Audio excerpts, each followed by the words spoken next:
മനുഷ്യനെ നമ്മളെ ജീവിതത്തിൽ കണ്ടിട്ടുണ്ടാവില്ല. അങ്ങനത്തെ മനുഷ്യൻ, വിനയത്തിന്റെ മനുഷ്യരൂപം എന്ന് പറയാം. അതന്നെയാണ് ഉയർച്ചയുടെ കാരണവും.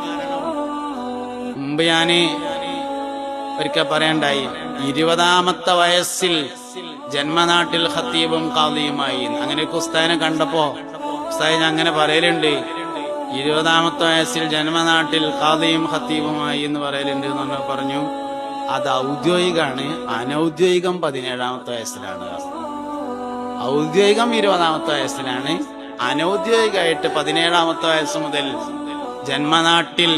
ഈ ജന്മനാട്ടിൽ എന്നുള്ളടത്ത് അടിയിലൊരു വരടുണ്ടാണ്. ശരിക്കും കാലിന്റെ അടിയത്തെ മണ്ണ് പോയിട്ട് പിന്നെ തലന്റെ മേലെ കുറെ മണ്ണുണ്ടായിട്ട് എന്താ വരും എന്നുള്ളത്.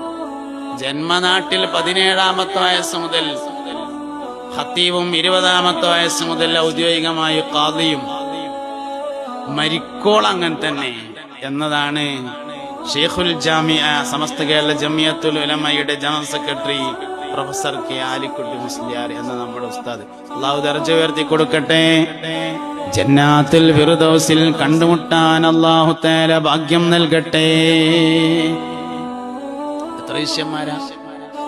ഒരു മനുഷ്യൻ മരണപ്പെട്ടിട്ട് ആ മനുഷ്യനെ കുറിച്ച് ആളുകൾ നല്ലത് പറയുക എന്നത് അള്ളാഹുവിന്റെ അടുക്കൽ ആ മനുഷ്യൻ സ്വീകാര്യനാണ് എന്നതിന്റെ തെളിവാകുന്നു എന്നതാണ്. ആർക്കെങ്കിലും നല്ലതല്ലാത്ത മറ്റെന്തെങ്കിലും പറയാനുണ്ടോ എന്നതാണ് പ്രശ്നം. ഒന്നും പറയില്ല, നല്ലതല്ലാത്തവർ ഒന്നും പറയണ്ടാവില്ല എന്നതാണ്.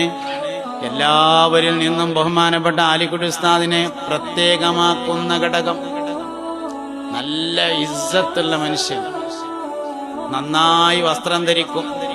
ഞാൻ അങ്ങനെ വസ്ത്രം ധരിക്കുന്ന വേറൊരാളെ പിന്നെ കണ്ടത് അസ്ഹരി തങ്ങൾ പാപ്പാനെയാണ്. നന്നായി വസ്ത്രം ധരിക്കും. രോഗത്തിൽ കിടക്കുന്ന സമയത്തും രാവിലെ എഴുന്നേറ്റ് കുളിച്ച് നല്ല ഡ്രസ്സ് മാറ്റി തലപ്പാവ് ധരിച്ച് കോട്ടൊക്കെ ഇട്ടിട്ടാണ് പേരേലിരിക്കുക അസ്ഹരി തങ്ങൾ പാപ്പ. അങ്ങനെ നന്നായി വസ്ത്രം ധരിക്കുന്ന അക്കാലത്ത് അങ്ങനത്തെ തലയെക്കെട്ട് ആലിക്കുട്ടി ഉസ്താദിനെ ഉള്ളവരായിരിക്കൂല. അന്ന് മറ്റുള്ള ആലിമീങ്ങളുടെ ഒക്കെ കെട്ട് മോശാക്കാൻ വേണ്ടി പറയല്ല, മറ്റുള്ള ആളുകളുടെ ഒക്കെ കെട്ട് വേറെ കെട്ട്.